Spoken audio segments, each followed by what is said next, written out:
ഇന്നത്തെ നുറുങ്ങിലൂടെ ഒരു നാടൻ പ്രയോഗം കേൾക്കാം. ക്ഷമയുടെ നെല്ലിപ്പടി കണ്ടു അഥവാ ക്ഷമയുടെ നെല്ലിപ്പലക കണ്ടു. ഇത് എല്ലാവർക്കും പറഞ്ഞും കേട്ടുമൊക്കെ പരിചിതമായിരിക്കും. ക്ഷമയുടെ അങ്ങേ അറ്റമെത്തി എന്നാണ് ഇതിൻ്റെ അർത്ഥം എന്നും അറിയാമായിരിക്കും. എന്നാൽ നെല്ലിമരവും ക്ഷമയും തമ്മിൽ എന്താണ് ബന്ധം? പണ്ടൊക്കെ കിണർ പണിയുമ്പോൾ അതിൻ്റെ ഏറ്റവും അടിയിൽ നെല്ലിമരത്തിൻ്റെ പലകകൾ വളയം പോലെ അടുക്കി ചുറ്റിലും ഓടുകൊണ്ട് കെട്ടും. ഇതിലൂടെ ഉറവുകളിൽ നിന്നുള്ള വെള്ളം കിനിഞ്ഞിറങ്ങും. കൂടാതെ നെല്ലിയുടെ ഔഷധ ഗുണവും വെള്ളത്തിൽ ലയിക്കും എന്നാണ് പറയപ്പെടുന്നത്.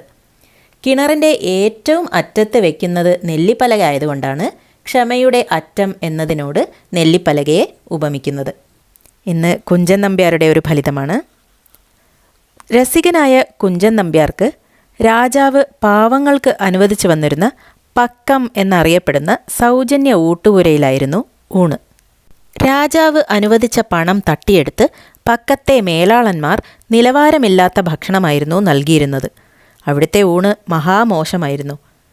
എന്നാൽ ഇത് രാജാവിനെ നേരിട്ടറിയിച്ചാൽ തിരുവുള്ളക്കേടുണ്ടാകുമോ, രാജാവ് കോപിക്കുമോ എന്നൊക്കെ ഭയമുണ്ടായിരുന്നു കുഞ്ചൻ നമ്പ്യാർക്ക്. എന്നാൽ ഇതെങ്ങനെയെങ്കിലും അറിയിക്കണം താനും. അങ്ങനെയിരിക്കെ ഒരു ദിവസം രാജാവും നമ്പ്യാരും കൂടി നാട്ടുവഴിയിലൂടെ നടന്നു വരികയായിരുന്നു.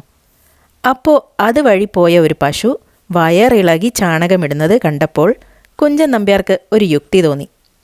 ഉടനെ രാജാവ് കേൾക്കെ പശുവിനോട് ചോദിക്കുന്നത് പോലെ നമ്പ്യാർ പറഞ്ഞു, അപ്പോൾ പയ്യേ, നിനക്കും പക്കത്താണോ ഊണ് എന്ന്.